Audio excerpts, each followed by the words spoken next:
जिथि दख'र दख'रा दुलाराय बर' फरायसा आफादनि जे बानजायनायावहाय दिनै बे साथिपुर दालाइसा दुलाराय बर' फरायसा आफादनि सिङाव थानाय जे रुनिखाता साथिपुर समबाय समितिनि जे नखलागाव बा लांगोनायाव जोङो दिनैहाय सानसेनि हाबाफारि लानानै जे 19थि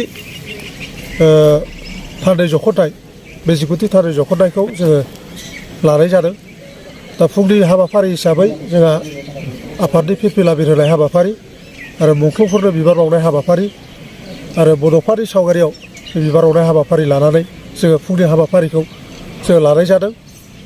दा जोंहा 10 रिंगा जानाय लोगो लोगो जोङो थान्दै मेल जोङो लानाय जादों। बे थान्दै मेलाव जोंहा बेखेवगिरि आलासि महरै बाहागो लाफैगोन चिरां जिल्ला दुलाराय बर' फरायसा आफादनि बोसोरगिरि मानव गेदेर राजु कुमार मुसाहारि जोंहा आदाया बाहागो लाफैगोन आरो बेलासिनि 1 रिंगा जानाय लोगो लोगोनो जोंहा मोनसे आयदा लानानै जोङो ओनसोलनि सानसुमै मेलेमजिबिफोरजों रायजो राजाफोरजों मोनसे गेवलां सावरायनाय हाबाफारि लानाय जादों।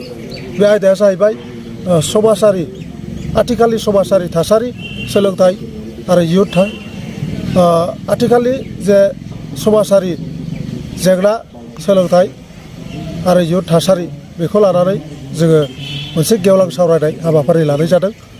दा बे गेवलां सावरायनाय हाबाफारियाव गाहाय आलासि महरै बाहागो लाफैगोन दुलाराय बर' फरायसा आफादनि मानव गेदेर गाहाय नेहाथारि करेन्द्र बसुमतारी बिथाङा बाहागो लाफैगोन आरो बिथाङा जोंजों बाहागो लाफैनानै जे आथिखालनि दुलाराय बर' फरायसा आफादनि नोजोरारि थांखि बा खामानि मावबाय थानाय आथिखालनि जे बिटिआर जे एकर्ड इमप्लिमेन्टेसननि जे थासारि आरो सोलोंथाइनि थासारि समाजनि थासारि बायदि बायदि थासारिखौ गुवारै बिथाङा रायजो राजाफोरनो बा जोंनो बेखेवथिनानै होफैगोन। दा बेखायनो जोङो रायजो राजाखौबो जोङो खावलायदों जाहाथे 1 रिंगायाव जे जानो गोनां जे गेवलां सावरायनाय हाबाफारि बाहाय लैहोर लैहोर फैनानै बाहागो लाफैगोन बेखौ खावलायहरनाय जाबाय। नोंथांनि गथ'नि इयुना नोंथांनि आखायाव। गथ'खौ गुन गोनां मोजां सोलोंथाइ होनाया नोंथांनि बिबान। आथिखालनि मुगाया बेसेन होयो गोग्गो सोलोंथाइखौ। उदालगुरि जिल्लानि गाजियामाटी ओनसोलाव थानाय गुरुदेव कालीचरण ब्रह्म नेशनेल एकाडेमी बर' बिजोंनि फरायसालिया ओनसोलनि बयजोंबो गनायजानाय मोनसे मोजां फरायसालि। गोदान सोलोंथाइ बोसोर 2024 मायथाइनि थाखाय बिथराइ थाखोनि फर्म होनाय आरो मुं थिसननाया सोलिगासिनो दं।